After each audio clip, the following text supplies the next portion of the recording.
वन्दितु सौवसिद्धे धुवमचलममङ्गलिं पते कोचामि समयपावड मीनमो सुध केवली मणिनं नमः समय साराय स्वानुभूत्या चकासते चित् स्वभावाय भावाय सर्वभावान्तरचिदे। समय सारथी महान ग्रंथालय विराजमान है। सर्वेक्षण ज्ञान अधिकार के 300 सदस्य से 351 तीन गाथाओं की जैसे आचार्य देव की जो तात्पर्य हिंदी टीका है उसके ऊपर अपनी चर्चा चल रही है। आचार्य देव अमृत चंद्र आचार्य देव को फॉलो करते हुए कह रहे हैं कि ये जो कर्म चेतना है और कर्मफल चेतना है इसकी संन्यास की भावना, त्याग की भावना नचाओ। कर्म चेतना क्या है? तो जो भूतकाल में मैंने कर्म किए मन से, वचन से, काय से, कृतकार्य अनुमोदन से, जो वर्तमान काल में मैं कर रहा हूँ मन, वचन, काय से, कृतकार्य अनुमोदन से, और जो भविष्य काल में मैं करूँगा उन सब का त्याग करता हूँ। उन सब दुष्कर्मों का, दुष्कृत्यों का मैं त्याग करता हूँ। ऐसी प्रतिक्रमण, आलोचना और प्रत्याख्यान की भावना नचाना ये कर्म चेतना का त्याग है, संन्यास है।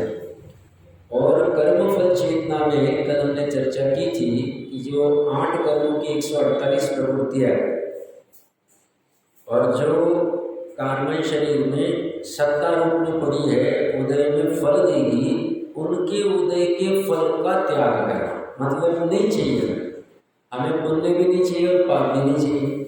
कोई कहेगा साहब ठीक है पाप किया था पहले तो पाप नहीं रहे तो अच्छी बात है, पुण्य तो रहने दो, हमें तो शुभ और अशुभ दोनों नहीं चाहिए, क्योंकि हमारा निर्णय हो गया है कि कर्म ही हमारे लिए दुख का कारण है। द्रव्य कर्म निमित्त रूप में दुख का कारण है, भाव कर्म उपादान रूप से दुख का कारण है। और द्रव्य और भाव कर्म से रहित नौ कर्मों को भी ले, ईर्षा मेरा स्वभाव दुख का कारण है, वो तो मात्र सुख का कारण है। और नौ कर्म तो द्रव्य कर्म के सेवक, और तो बस आते हैं और दिखते, बाकी है तो द्रव्य कर्म ही पीछे से चलता है। और इसीलिए इसके त्याग की भावना न चाहते कि हम सभी जानते हैं कि पूरा जो 3 लोक है 343 घन रज्जु का है, बहुत बड़ा है। एक रज्जु में असंख्य द्वीप समुद्र है, असंख्य। और सबसे छोटा वाला द्वीप 1 लाख वजन का है, 50 करोड़ किलोमीटर का है उसका व्यास। उससे दुगुना लवण समुद्र, उससे दुगुना, इसे असंख्य द्वीप समुद्र में सिर्फ लंबा और चौड़ा एक रज्जु है। और ये तो लंबा चौड़ा और ऊंचा भी ऐसा घन वाला 343 घन रज्जु का है। ज्ञानी जी कहते हैं इस 343 घन रज्जु में जितने सुई के नोक होंगे, हर एक सुई के नोक के ऊपर अनंते निगोदिया जी हैं। सूक्ष्म नाम कर्म जिसका उदय है, उसमें से एक सुई का नोक जितना है, उसमें जितने निगोदिया जीव है, उसके अनंतवें भाग ही नित्य निगोद अवस्था से निकल पाए। क्यों? तो बोलते हैं हर 6 माह और 8 महीने में 608 जीव मोक्ष हो जाते हैं, सिद्ध अवस्था को प्राप्त होते हैं। तो वो जब जाते हैं उसी समय एक जीव का नंबर लगता है। बाकी के जीव नित्य और निगोद अवस्था में अनादिकाल से पड़े हैं और अनंत काल तक पड़े रहेंगे। क्यों? क्योंकि आज से अनंत काल बाद भी एक सुई के नोक के अनंतवें भाग इतनी ही बाहर निकल पाएंगे, बाकी वैसे के वैसे। ऐसी भाव कलंक की प्रचुरता निगोद राशि में पड़ी। प्रकरण कहाँ से चल रहा है? ये कर्म चेतना और कर्मफल चेतना कितने जीव भोग रहे? तो कहते हैं जितने सिद्ध हुए उनको छोड़ दो, अनंतों को भी छोड़ दो, घाती कर्मों को भी छोड़ दो, गौण कर दो। इनको छोड़ के बाकी के जीव जिस जिस भूमिका में होंगे उस भूमिका के अनुसार इस कर्म चेतना और कर्मफल चेतना को भोग रहे। कथनचित 4 गुण स्थान और 12वें गुण स्थान तक के जीव, 34 से 12वें, जिसमें अंतर आत्मा कहाँ है, ये कर्म चेतना और कर्म फल चेतना को भोगता नहीं, ऐसा कहने में आता है, क्योंकि इससे श्रद्धा में ज्ञान चेतना पकड़ में आ गई इसी अपेक्षा से। तो बाकी की जितने मिथ्यात्व अवस्था में, अज्ञान अवस्था में, ये एकमात्र कर्म चेतना और कर्म फल चेतना का वेदन करते, उसी का अनुभव करते। और ऐसे कितने जीव हैं, तो जैसे भी 2 मिनट पहले कहा, निरोधी, नित्य निरोधी, अनंत आनंद, अक्षय अनंत, खत्म नहीं होगा। एक सुन के नोक वाले जीव खत्म नहीं होंगे तो बाकी की क्या हालत। 2 इंद्रिय, 3 इंद्रिय, मतलब अनंत में सिर्फ सिद्ध अनंत है और निरोधी अनंत है। बाकी देव, नारकी और तिर्यंश असंख्य है और मनुष्य संख्यात है, गर्भज वाले, समुच्चय वाले तो असंख्य है।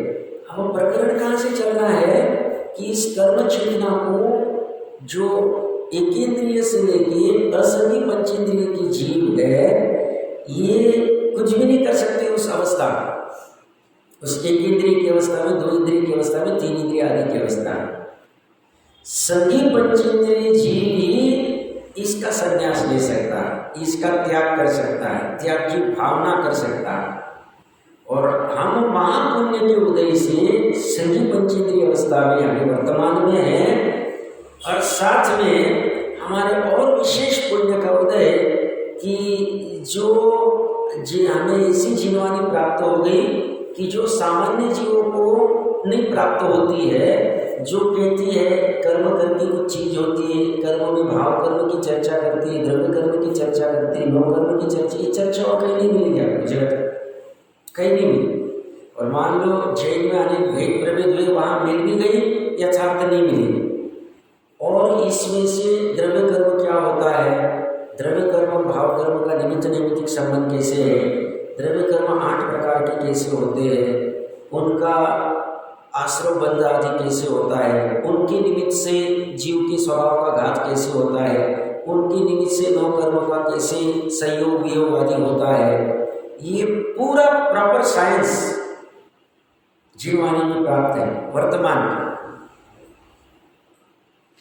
तो प्रकरण कहाँ से चल रहा था, संजीव पंचेंद्रिय पना भी मिल गया और ये जीववाणी भी मिल गई, जो हमें तीनों प्रकार के कर्मों की चर्चा करती है, ये कर्म कैसे दुखदायी ये समझाती है, और इन कर्मों से छूटने का उपाय भी देती है, इनके संन्यास की भावना कैसे नचानी, कैसे त्याग करना, क्यों करना, ये करने का सब समझाती है। बस सभी अपना काम बच गया, अपना कर्तव्य बच गया है कि कुछ भी करके इनके त्याग की भावना नचा लीजिए। और त्याग की भावना नचाना सरल कब होगा, जब हमें अंदर से परीक्षा पूर्वक निर्णय होगा कि कर्म हमें डेफिनेटली दुख का कारण है, ये कर्म के निमित्त जब तक बना रहेगा, मुख्यतः से मिथ्या बुद्धि का, तब तक मैं मेरे स्वभाव का वेदन नहीं कर सकता हूँ, मैं मेरे अतीन्द्रिय अनाकुल सुख को नहीं अनुभव कर सकता हूँ। इसीलिए ये मेरे लिए अनादिकाल से दुखदायी है, और जब तक मैं इनका लक्ष्य करता रहूँगा, कर्मों का इनका स्वाद लेता रहूँगा, तब तक मैं परम समरसी भाव का स्वाद नहीं ले पाऊंगा। आज अभी चर्चा चलेगी कि परम समरसी भाव जो पूर्ण भाव है, उसका स्वाद से मैं विमुख रहूंगा।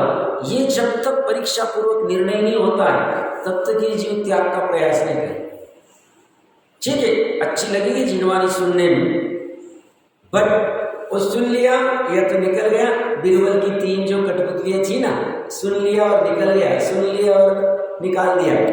वो जो ग्रहण वाली जो है वो कब हो पाएगी, जब परीक्षा होगी, तब फिर कोई डावाडोल नहीं कर पाएगा, कोई चुप नहीं करा पाएगा, फिर एकदम अड़िग रहेगी। नहीं, इसी बात है, जिनेन्द्र देव ने जो कहा है स्वरूप भी ऐसा ही है।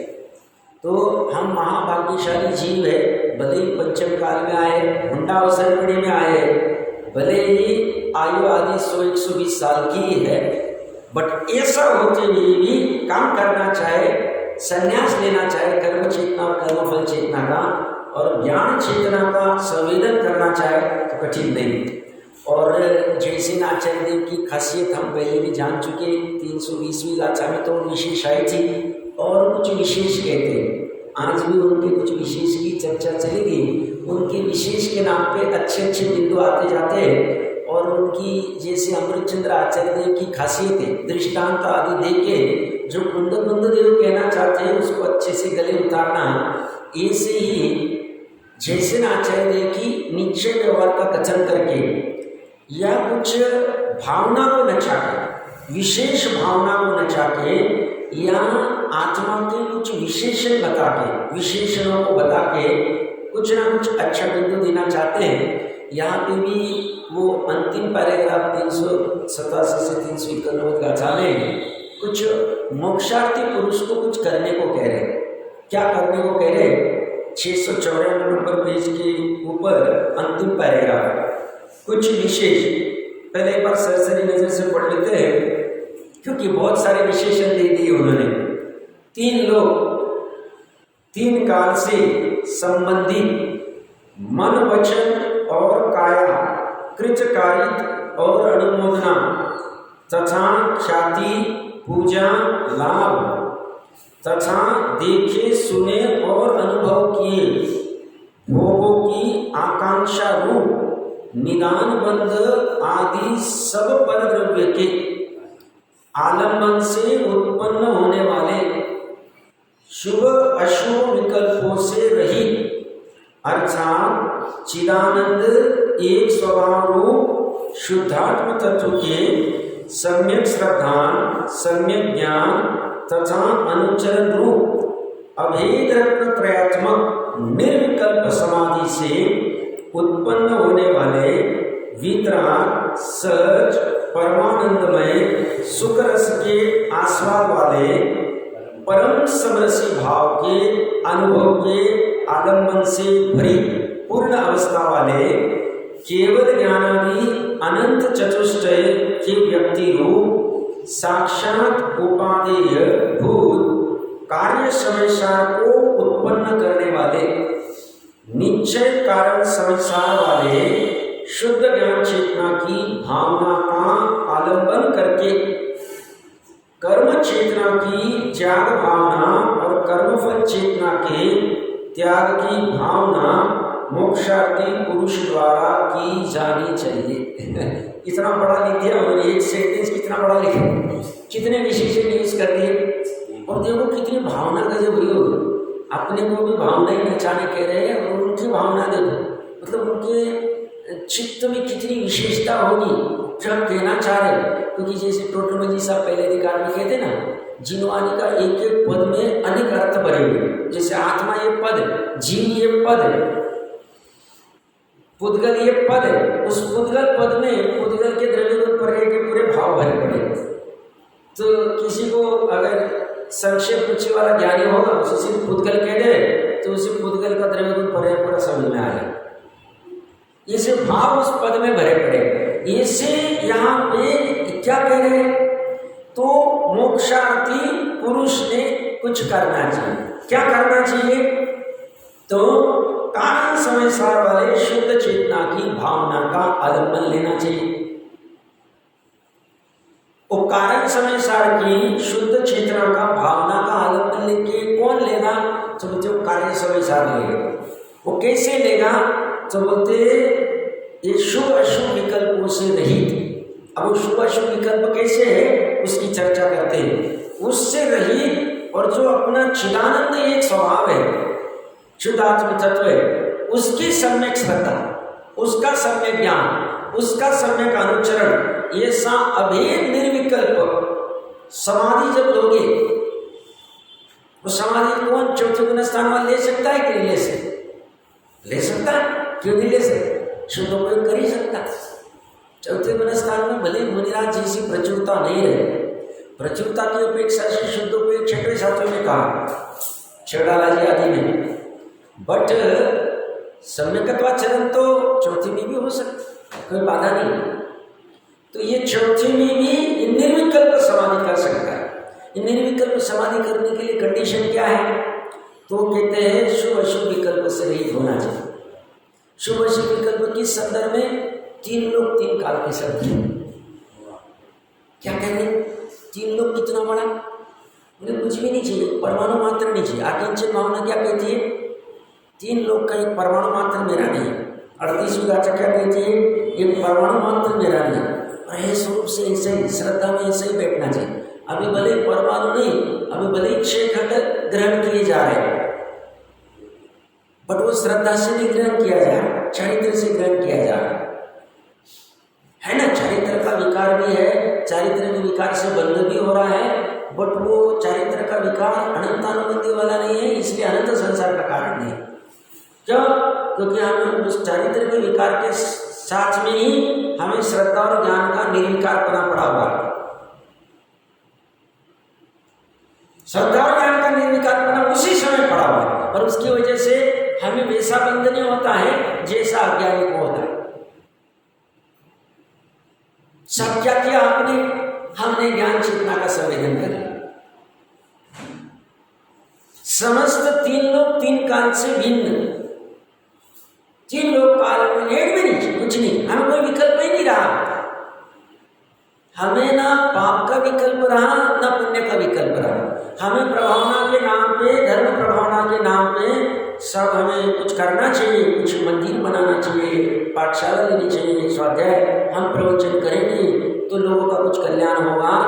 ऐसा भाव भी, ऐसी वासना भी, ऐसा शुभ विकल्प भी कहते गड्ढे में गिरा है। इसका भी त्याग करना पड़ेगा। किसके लिए? समुद्र से प्राप्त निर्विकल्प अनुभूति के लिए, समाधि भावना करने के लिए, कारण समय सार का आलम्बन लेके कार्य समय सार प्रकट करने के लिए, परम समरसी भाव का स्वाद लेने के लिए। कितनी आहुति देनी पड़ी? ये आहुति कहाँ चलेगी? बाहर में कुछ भी नहीं चले, अंदर श्रद्धा ज्ञान में चले। श्रद्धा ज्ञान की पर्याय में ऐसी वासनाएं उठेगी नहीं। कौन सी वासना? अभिप्राय की, टोटोलॉजी साहब की अभिप्राय की वासना, कि जो पर में कुछ करने की बात करता है, पर को कुछ भोगने की बात करता है, कुछ ना कुछ करना चाहिए, सब कुछ ना कुछ करना चाहिए, भले या तो पाप के नाम पे या तो पुण्य के नाम पे। ये कहते हैं हम दोनों से रहित वाली बात कर रहे हैं, शुभ और अशुभ दोनों से रहित वाली बात। तो इसी भले आज गले उतरे, कल उतरे, परसों उतरे, कभी भी उतरे, उतारने की पड़ेगी, क्योंकि ये उतरे बिना हमें कारण समय साथ पकड़ में ही नहीं आए, निर्विकल्प समाधि हो ही नहीं पाए, शुद्ध प्रयोग हो ही नहीं पाए, स्वसंवेदन हो ही नहीं पाए। फिर अगर ताकत है तो अभी छोड़ दे, नहीं ताकत है तो अभी जैसे मारी चाहिए कोड़ा कोड़ी सावरों में घूमता है तो घूमते रहे, क्या करेंगे, क्या करें, फिर होनार पे डाल देंगे। और ये तो क्या कह रहे, पुरुषार्थ करो, मोक्षार्थी पुरुष को के द्वारा की जानी चाहिए, होगी नहीं,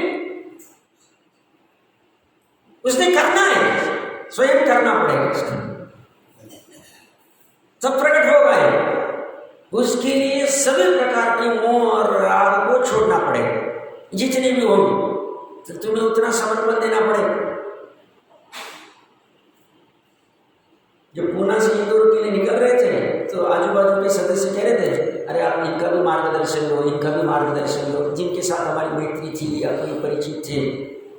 हम मन के मन में उनको क्या समझाएं, वो खुद डूब रहे, उनको भी पता नहीं किसका क्या करें, हमें क्या मार्गदर्शन दें। हमें समझ में आ रहा है हमारे इससे कल्याण होगा, हमें तो निकलना ही पड़ेगा।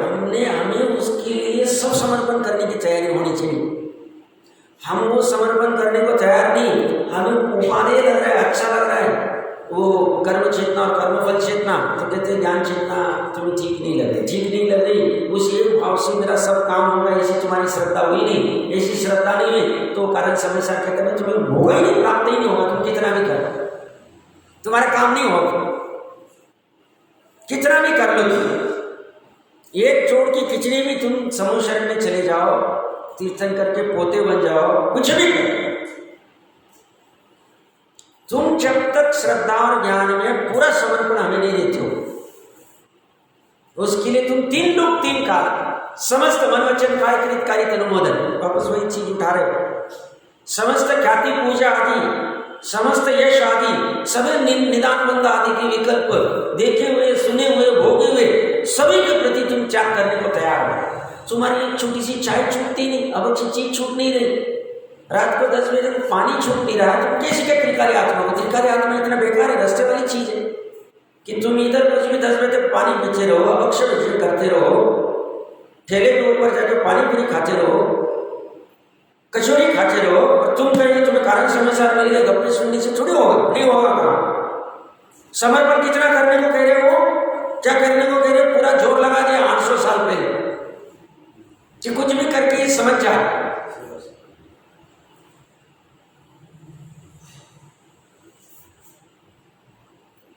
कोई जो भी कंट्री है, थोड़े दिन पहले कोई कह रहा था वहां पे कोई भूख मारी चल रही, महामारी, और वो छोटे से बच्चे को पार्ले-जी बिस्किट की याद है, तो पिताजी लेने गए, जो यहाँ पे 2 रुपये 4 रुपये का मिलता है, जितना मुझे पता नहीं प्राइस क्या है, वो इतना सा पैकेट वो 4400 रुपये में लेके आया, 2444। 2-3 दिन पहले गूगल पे सर्च कर लेना चाहिए, ऐसी चीज़ें देख लेनी चाहिए। पार्ले-जी बिस्किट की कितनी प्राइस है, वो कंट्री का नाम भी दिया हुआ है, मैं बोल रहा हूँ। वो खाने को खुश हो रहा है वो बच्चा, वीडियो अपलोड कर रहा है। अब तुम्हारा वो छूट नहीं रहा है, ये तो 3 लोग 3 काल को छूटने को बोल रहे हैं। बाहर से कुछ भी छोड़ना नहीं, 3 लोग 3 काल को छोड़ के लोग के आलोक आकाश में जाके करोगे क्या? जा ही नहीं सकते। ये कहते रहे 3 लोक में रहते हुए, सादृश्य अस्तित्व में रहते हुए स्वरूप अस्तित्व का भान होना चाहिए, है पने का भान हो जाना चाहिए उस समय रहते हुए। उसके करने के लिए बाहर में कुछ नहीं करना, घर भी छोड़ना नहीं, घर में रहते हो जाएगा। है हमारे पास ऐसी कला है, जिनवानी कहते हम नहीं देते तुमको कला, बस तुम्हें आना चाहिए हमारे नजदीक में जिनवानी के। तुम जिनवानी से दूर भागोगे तो कैसी कला आएगी? कला ही नहीं आएगी। तुम्हें तो उसकी साधना करनी पड़ेगी, भगवत जी माँ की, शब्द ब्रह्म की उपासना करनी पड़ेगी। वो तो फिर से क्या कह रहे हो?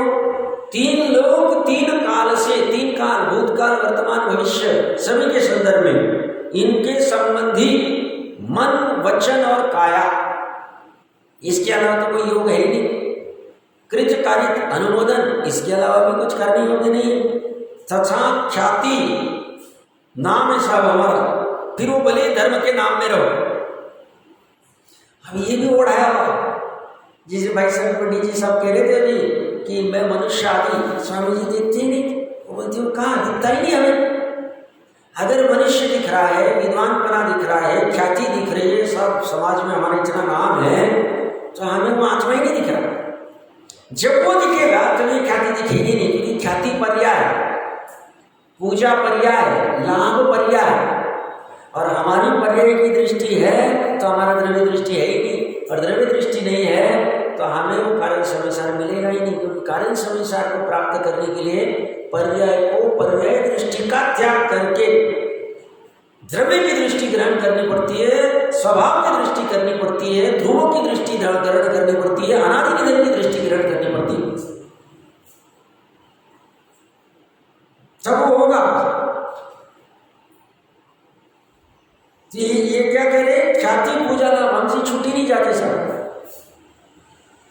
ख्याति पूजा नाम तथा देखे, हमने देखे थे कहीं पे, ऐसे भोग आदि को, 5 इंद्रिय विषय आदि को, जो भी कुछ होंगे सुने हुए।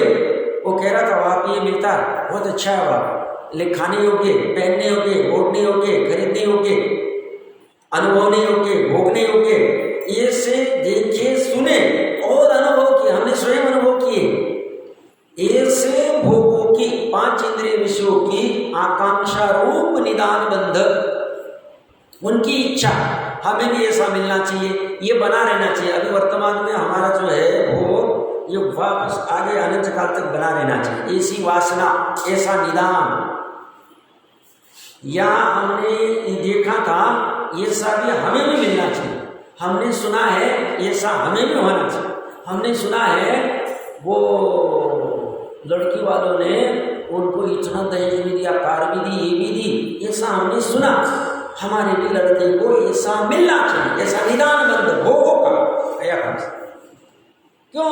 कार के चक्कर में उसने अपने आत्मा का तिरस्कार कर दिया, भान नहीं रहा उसे। अब वो 20 लाख की कार, 10 लाख की कार, अब लेने के बाद हेड़ा करेगा, उसको वाइपर को कोई हाथ तो नहीं लगा रहा है, उसको कोई कांच तो नहीं तोड़ रहा है, वो गर्म तो नहीं हो रही, धूप में अभी छांव में कहाँ रखे। ऐसे 50 विकल्प उसके प्रति होता है, और इसे उसमें राग आता है तो कहते हैं इसका निदान बंद है, इसकी इच्छा है, इसको चाह, इसका काम नहीं हो। उसने जैसे ये किया वैसे ही उस स्वभाव का तिरस्कार हुआ उसी समय। और उसी समय क्या हो गया, मिथ्यात्व का बंध हो गया। क्यों मिथ्यात्व का बंध होता है साहब, अनंतानुबंधी का बंध क्यों होता है? तो कहते हैं जिसके संदर्भ में तू इच्छा कर रहा है, जिसके संदर्भ में तू निदान कर रहा है, वो वस्तु तुम्हें प्राप्त होगी ही नहीं निश्चय से। क्यों? क्योंकि दो द्रव्य के बीच में भोक्ता भोग्य संबंध है ही नहीं, कर्ता कर्म संबंध है ही नहीं। तुमने इच्छा की कि मैं इसमें इस वस्तु में कुछ करूंगा, बट तुम कर्ता और ये कर्म करने योग्य, ये सब संबंध वस्तु में है नहीं, साक्षात भिन्न भिन्न है। तुमने सोचा मैं इस वस्तु को भोगूंगा, मुझे भी ये प्राप्त होनी चाहिए भोगने के लिए, पकवान आदि या आभूषण आदि जो भी कुछ होगा, तो तुमने जैसे ही विकल्प किया यहाँ पे, वैसे तुमने वस्तु स्वरूप से विरुद्ध विकल्प किया एक। और उसी समय में तुम्हारे अनंत ज्ञान का घनपिंड सुखपिंड स्वयं वैभव तुम्हारे पास पड़ा होते हुए भी, अनादिकाल से पड़ा हुआ होते हुए भी, उससे ही तुम्हें सुख मिलता है, उसके आधार से तुम्हारे परिणति होती है। तुमने उसका तिरस्कार कर दिया, तो तुमने अपने वैभव का तिरस्कार किया। जिससे मिल रहा है उससे तुम कृतज्ञ हो गए, और जिससे मिलने वाला नहीं उसकी तुम याचना करने चले गए, लीनता करने चले गए, दीनता करने चले गए, अनुसरण चलने चले गए, तुम्हारे बंद हो गया अनंत में। इसी को मिथ्यात्व की अभिप्राय की वासना कही।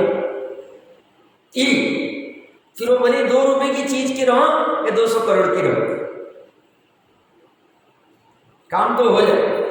तुमने परमाणु के संदर्भ में भी कुछ किया, इच्छा की, हम चला जाए।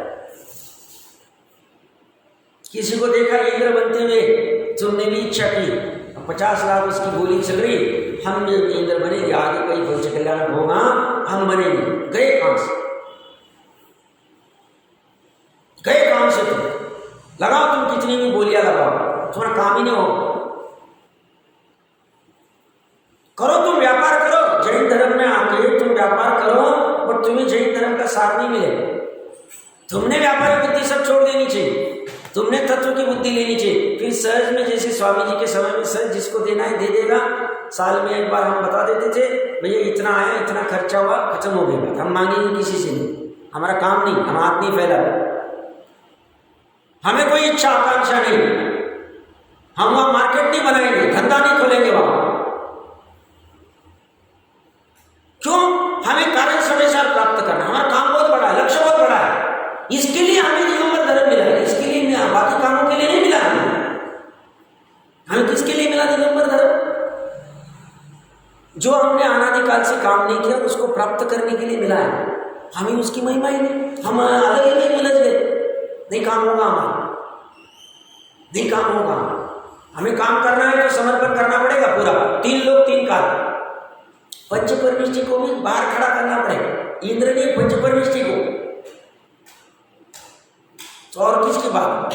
हमें वहां पे सिर्फ वो परम समरसी भाव में जब एक होंगे, तो वहां पे ऐसा नहीं कि ये कारण समय साथ में कार्य समय साथ, वहां दोनों एक हो जाए, समरसी भाव हो जाए, अलग अलग भाव ही दिखेंगे।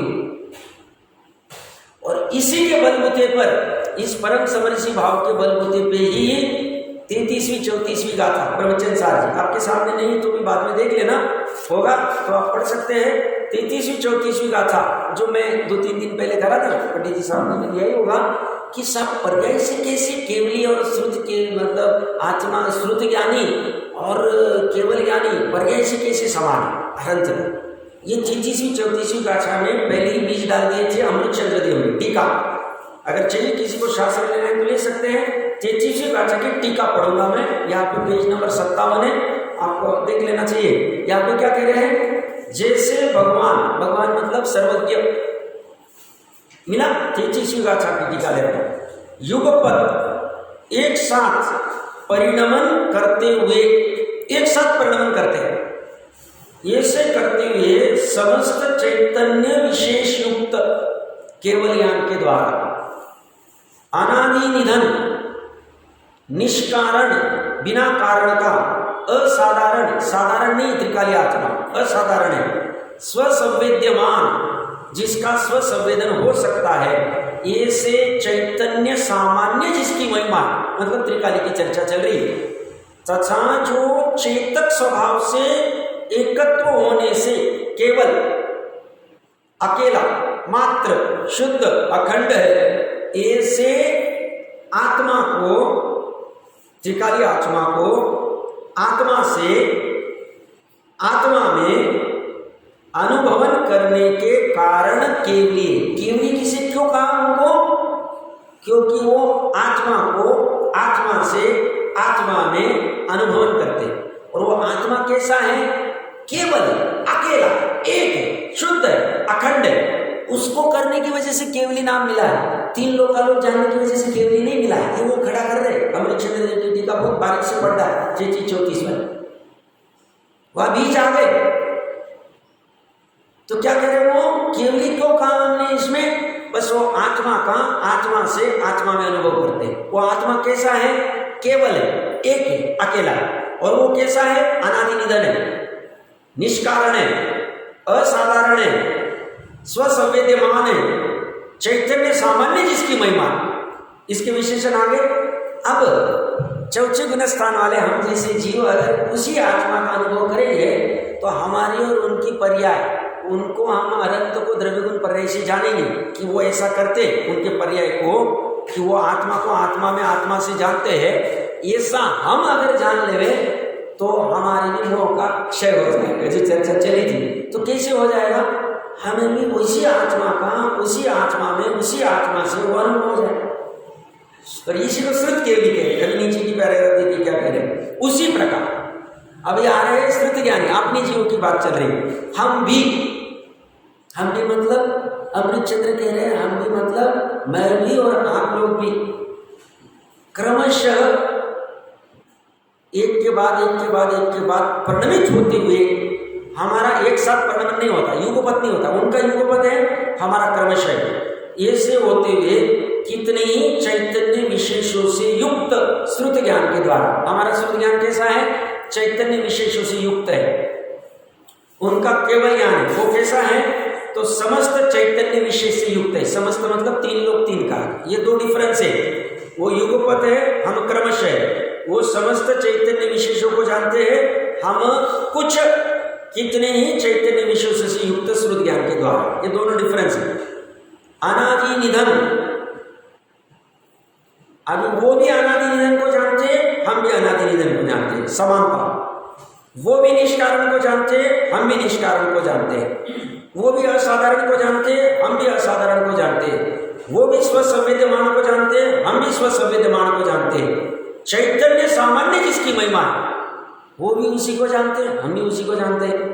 तथा जो चेतक स्वभाव के द्वारा एकत्व होने से केवल अकेला है, वो आत्मा कैसा है? अकेला है। उनके लिए भी अकेला है, हमारे लिए भी अकेला है। ये से आत्मा को, ये श्रुत ज्ञान का क्या कर रहा है? आत्मा को आत्मा से आत्मा में अनुभवन करने के कारण श्रुत केवली। ये अमृतचंद्र देव की टीका है। श्रुत केवली कोई जैसे जी साहब ने कोई आयता वगैरह पंडित नहीं लिख रहा है, आचार्य लिख रहे, तो यहाँ क्रॉस मत कर। वो श्रुत केवली कह रहे, वैसे तो श्रुत केवली नवीदशमी गाथा भी है, ज्यादा कहने की आवश्यकता नहीं। श्रुत केवली कब होंगे? आत्मा को आत्मा से आत्मा में जानेंगे तो श्रुत केवली, निश्चय श्रुत केवली। क्यों साहब? क्योंकि केवली किसे कहते हैं? जो केवल अकेला है उसको जानते हैं। श्रुत मतलब क्या? सूत्र आएगा, अभी अगली गाथा में चर्चा है, 34वीं गाथा में चर्चा ली हुई, बहुत अच्छा सामने। ये पहली 80वीं गाथा का पर्याय अपेक्षा से कैसी समानता है, ये दोनों गाथा में बीज डाल दिया था अमृतचंद्र देव। तो वो भी आत्मा को आत्मा से आत्मा में जानते हैं, हम भी इसी जानते हैं। वो भी अनादि निष्कारण उसको जानते हैं, हम भी इसी को जानते हैं। तो कहते हैं इसीलिए विशेष आकांक्षा के क्षोभ से बसो। विशेष आकांक्षा मतलब वो 3 लोक 3 काल को जानते हैं, हम तो कुछ ही नहीं जानते। वो युगपत जानते हैं, हम क्रम से जानते हैं। इसी विशेष आकांक्षा के क्षोभ से बस हो जाओ, बस करो। हम तो स्वरूप निश्चल ही रहते हैं। अमृतचंद्र क्या कह रहे हैं स्वयं के बारे में? हम तो स्वरूप निश्चल, बस हम इसी से वेदन कर रहे हैं और इसी की अनुभूति करते हुए हम उसी से कहना चाह रहे हैं। इसलिए हम 80 गाथा में भी लिखेंगे, वो यही पे कह रहे हैं कि द्रव्य गुण पर्याय इसी समान है दोनों, ऐसा तुम्हें जानने में आए, विशेषता को गौण कर रहे। छोड़ो नाभिभागी प्रतिच्छेदों को छोड़ो, युगपथ को छोड़ो, तीन लोग तीन काल को छोड़ो। मेन जो काम, प्रयोजन का काम जो था, प्रयोजन क्या था? सुखी होने। सुखी होने के लिए जिस आत्मा का आत्मा से आत्मा में अनुभव करना था, वो उन्होंने जैसा किया वैसा नहीं कर, खत्म हो गया। इसलिए चौथे गुण स्थान वाले की श्रद्धा और 13वें गुण स्थान में श्रद्धा समान। तो यहाँ पे पर्याय अपेक्षा समझ, प्रकरण मैंने क्यों लिया? परम समरसी भाव से पूर्ण रूप से अनुभव करता है। अभी जो जैसे आचार्य की टीका पढ़ रहे थे, अब 34वीं गाथा की सिर्फ 2 मिनट में मैं मतलब अच्छा थोड़ा है उन्होंने कहा था। देखिए 34वीं गाथा की टीका अनुज चंद्रदेव की, प्रथम तो श्रुत ही सूत्र है।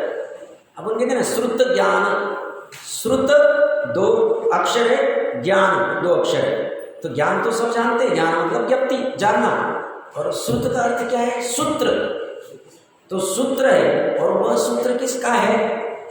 भगवान अनंत सर्वज्ञ के द्वारा स्वयं जानकर भगवान ने स्वयं जाना उस सूत्र को और उपदिष्टित किया, उपदेश दिया। साकार चिन्ह युक्त, जिसमें शादवाद वाणी लगी हुई है।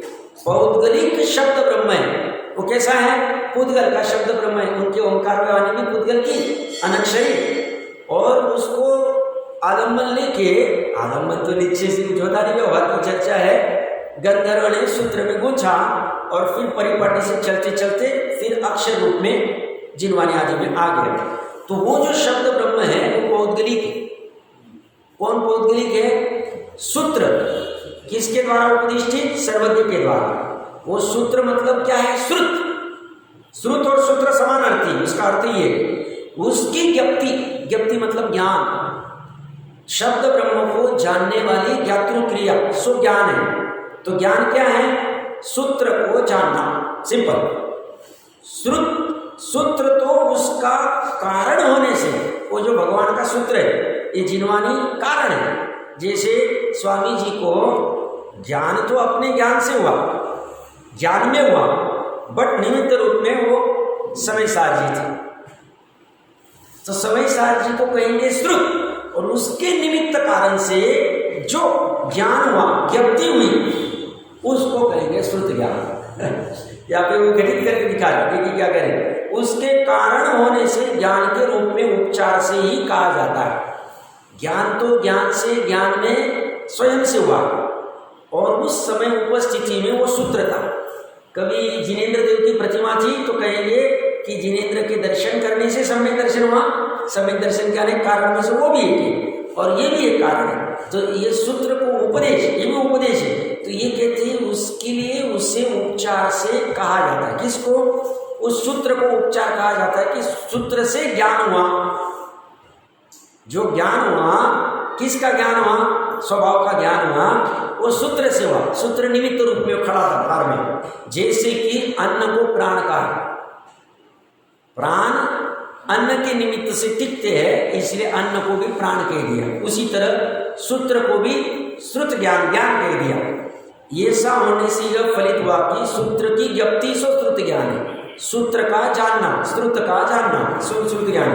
अब यदि सूत्र तो उपाधि होने से उसका आदर न किया जाए, सूत्र उपाधि वो बाहर खड़ी, शब्द ब्रह्म बाहर खड़े, आत्मा में नहीं, उसकी उपाधि का आदर न किया जाए। आदर न किया जाए मतलब कोई अवहेलना नहीं करनी है, उसको साइड में रख दिया जाए और ज्ञप्ति ही शेष रह जाए। ज्ञप्ति मतलब जानपना।